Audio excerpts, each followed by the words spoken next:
પાછલા ભાગનો minimum 1 inch જેવું ઉપર રાખી દેવાનું. રેડી? પછી આગલા ઉપર પાછલો ભાગ વધારે કાપવાનો.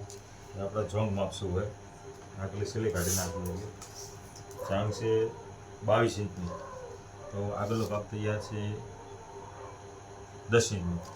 10થી લઈશું એટલે અહીંયા 22ની જોંગ છે, એટલે મતલબ 22 ને 22 અડધો ઇંચ સિલાઈ એટલે 22.5 રાખવું.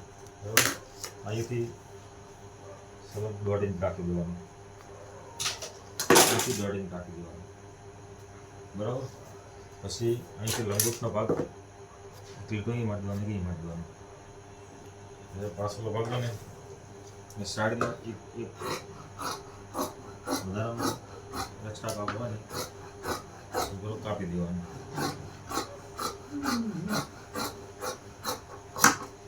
પછી આને કાપી દઈશું.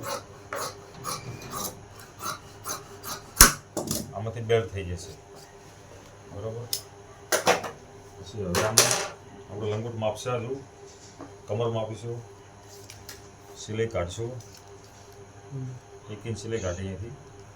પછી કમર છે 29.5, એટલે આપણે 29 ચોથો ભાગ રાખશું અહીંથી.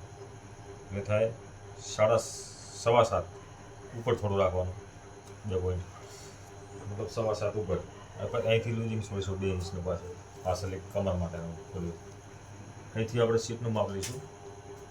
આગલો ભાગ પરફેક્ટલી 8.5નો છે, તો 8.5થી પાછું લઈશું.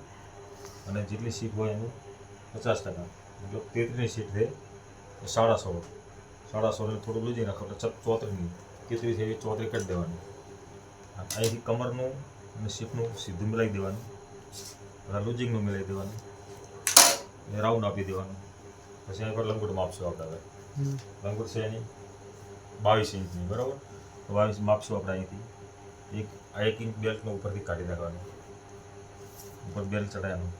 પછી અહીંથી રાઉન્ડમાં માપી લેવાનો ભાગ, આગલો ભાગ કેટલો થાય છે જોઈ લેવાનો. 10 ઇંચ થયો. બરાબર? 10થી રિટર્ન માપશું.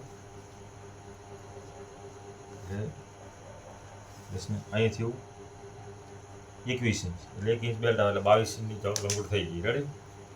હવે આપણે કાપી દઈશું. અમે લીટું ના મારવું પડે એના માટે આપણે કરશું ઓછો સમય કટિંગમાં થાય, વધારે સ્પીડથી કાપી શકો તમે. એના માટે છે ને ડ્રોઈંગ ના કરવું પડે, લીટે ના પાડવા પડે. એના માટે છે ને ભાગ ખસેડી દેવાનો. આગળના પગને ખસેડી દેવાનું, પાછળના બરોબર કાપી દેવાનું. પ્રેસ પણ હરખી આવે, ભાગ બે હરખાઈ જાય,